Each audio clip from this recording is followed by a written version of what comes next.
ভেলিউগুৰি আঞ্চলিক জমিয়ত উলামাৰ উদ্যোগত মক্তবৰ ছাত্ৰ-ছাত্ৰীক পুৰস্কাৰ বিতৰণ।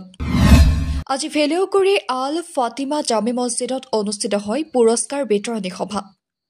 অসম ৰাজ্যিক জমিয়তৰ সভাপতি মৌলানা মুস্তাক আনফৰ চাহাবৰ নেতৃত্বত সমগ্ৰ অসমৰ লগতে ভেলিউগুৰি আল ফাতিমা জামে মছজিদত ছাত্ৰ-ছাত্ৰীৰ মাজত পৰীক্ষা অনুষ্ঠিত হৈছিল, যাৰ বাবে আজি ভেলিউগুৰি আঞ্চলিক জমিয়ত উলামাৰ উদ্যোগত উত্তীৰ্ণ হোৱা ছাত্ৰ-ছাত্ৰীক পুৰস্কাৰ বিতৰণ কৰা পৰিলক্ষিত হয়।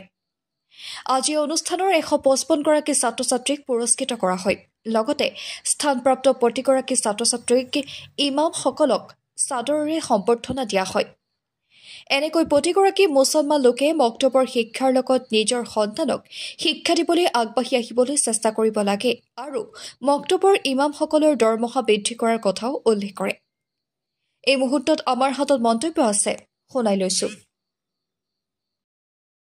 হয়, অসম ৰাজ্যিক জমিয়তৰ সভাপতি মৌলানা মুস্তাক আনফৰ চাহাবৰ নেতৃত্বত সমগ্ৰ অসমতে, কেৱল ইয়াতে নহয়, সমগ্ৰ অসমতে যিকেইখন জিলা আছে প্ৰত্যেক জিলাৰ অধীনস্থ প্ৰত্যেকখন আঞ্চলিকত প্ৰত্যেকখন মক্তবত পৰীক্ষা গ্ৰহণ কৰা হৈছে আৰু সেই হিচাপে আমাৰ ভেলিউগুৰি আঞ্চলিকতো এই 2024-25 শিক্ষাবৰ্ষৰ পৰীক্ষা অনুষ্ঠিত কৰা হৈছে আৰু এই পৰীক্ষাৰ পিছত ৰিজাল্ট ঘোষণা কৰা হৈছে আৰু সেই ৰিজাল্টত যিসকলে পুৰস্কাৰ প্ৰাপ্ত হৈছে, পুৰস্কাৰ পোৱাৰ অধিকাৰী হৈছে, তেখেতসকলক আজি পুৰস্কাৰ দিবলৈ ইয়াতে পুৰস্কাৰ বিতৰণী সভাৰ অনুষ্ঠিত কৰা হ'ল আৰু এই পুৰস্কাৰ বিতৰণী সভাত আমি কেইবাজন উপস্থিত হৈছোঁ। মোৰ লগত আছে এছাতুল ইছলাম ৰঘুৱাপাৰ মাদ্ৰাছাৰ শিক্ষক মৌলানা আব্দুল মান্নান কাছিমি চাহাব, কাৰী নাছিৰুদ্দিন চাহাবকে আদি কৰি এই অঞ্চলৰ বিশিষ্ট গণ্যমান্য শিক্ষিত ব্যক্তিবৰ্গ তথা এই আঞ্চলিক কৰ্তৃপক্ষ সভাপতি আৰু সাধাৰণ সম্পাদককে আদি কৰি সকলোৱে ইয়াতে উপস্থিত হৈছে, গোট খাইছে আৰু এই আঞ্চলিকৰ অধীনস্থ প্ৰতিজন শিক্ষক,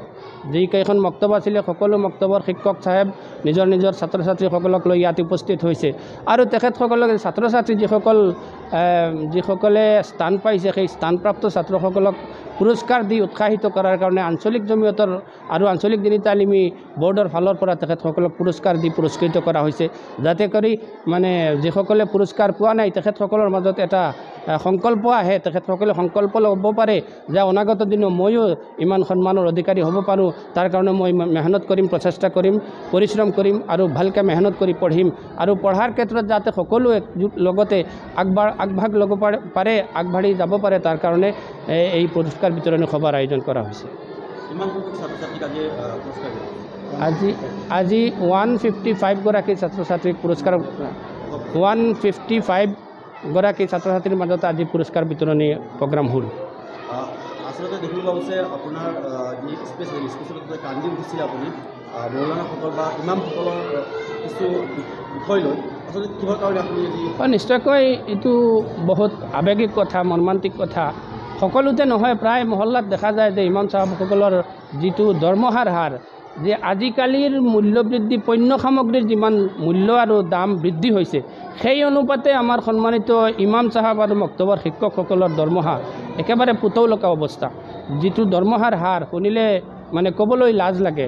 5-6 হাজাৰ টকা, 7-8 হাজাৰ টকা তেনেকুৱা দৰমহা দি এজন মানুহে নিজৰ পৰিয়ালটো এমাহৰ কাৰণে কিভাৱে পোহপাল দিব পাৰে, এইটো বৰ আচৰিত কথা।